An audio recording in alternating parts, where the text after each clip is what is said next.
I was doing a few jobs on the carb, and I was thinking of using the main jet from the other carb, the spares carb, because I don't really like how it feels when it's tightening up in there. It's like it gets loose and then it gets tight and then it gets loose. It's just kind of a recurring kind of looseness in it.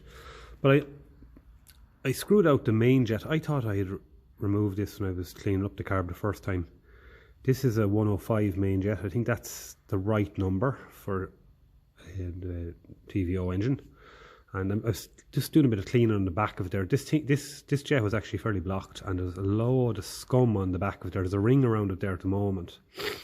So I'm just scraping that off. I'm going to clean it, and I'm going to poke a wire through it, and then run a bit of carb cleaner through it, and the air gun, and put it back together. But yeah, I thought I did remove it already.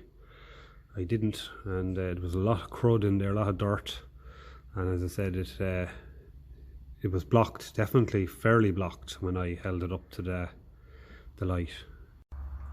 And that is where it lives. Now the secret with this, when you're putting it back in, is to make sure that you get a screwdriver that is the right width. If you use one that doesn't go right across, you can widen them little slots and it'll destroy the threads the whole way in. Like, there's a lot of people that actually can't get these out. I was very lucky with this. So I'm going to slowly turn it even by hand with this little flathead bit, and as far as I can, and then slowly give it a nip with a screwdriver. I've cleaned up the threads there and I'm happy, so it should go in easy. But I know with the other carb I had an awful job getting that out. The other thing I said I'd do is I'd wash out the air filter just in case it was blocked. Now I did blow it out before with the air gun with the petrol in it, petrol tank in it, but I'm just going to let this slowly run through and slowly turn it around to another section. Let it run through, make sure everything's nice and clean. And I'll blow it out then with the air gun when I'm finished. And I'm going to wash out this breather pipe as well, coming off the block. So these were all completely blocked.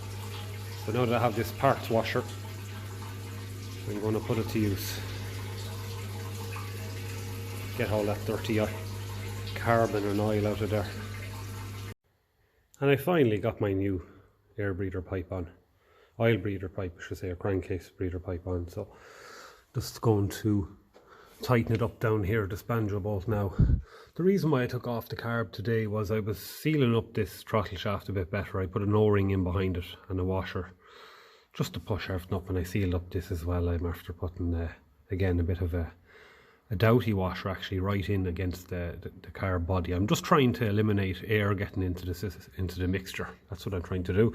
And I gave this flange another quick flatten on a sheet of sandpaper.